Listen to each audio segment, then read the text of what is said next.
सोमालियाबाट 250 र यमनबाट 340 किलोमिटर टाढा हिन्द महासागरको बिचमा एउटा यस्तो टापु छ जसले तपाईँलाई कुनै साइन्स फिक्सन फिल्मको एलियन प्लानेटको याद दिलाउँछ। यो ठाउँ बाँकी संसारबाट यति धेरै आइसोलेट छ कि यसलाई पृथ्वीको सबैभन्दा अनौठो देखिने ठाउँ मानिन्छ। यहाँको प्रकृति कति दुर्लभ छ भने यहाँ पाइने अधिकांश वनस्पतिहरू पृथ्वीको अरू कुनै पनि ठाउँमा पाइँदैनन्। यो हो ड्र्यागन ब्लड ट्री। हेर्नुहोस्, लाग्छ कुनै युवाको रुखको फेदमा आएर अड्किए जस्तो र यसलाई काट्दा मान्छेको जस्तै रातो रगत जस्तो चोप निस्किन्छ। यति मात्र होइन, यहाँ कुकुम्बर ट्री र अनारका यस्ता प्रजातिहरू छन् जुन अन्त कति देख्न सकिँदैन। यहाँ 90% रेप्टाइल्स र 95% जमिनमा बस्ने सङ्घीय किराहरू यही टापुमा मात्र सीमित छन्। यसको मुख्य कारण हो लाखौँ वर्षदेखि भौगोलिक दूरी। तर यहाँको रहस्यमय प्रकृतिमा मात्र सीमित छैन।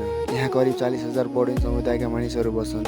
उनीहरूको आफ्नै सकोटी भाषा छ जसको कुनै लिपि छैन। यो भाषा बोलिन्छ मात्र, लेखिँदैन।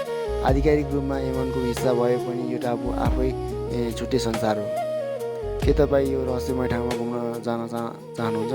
आफ्नो विचार कमेन्टमा लेख्नुहोस् र यस्तै डिटेल जानकारीका लागि मलाई फलो गर्न नबिर्सनुहोला।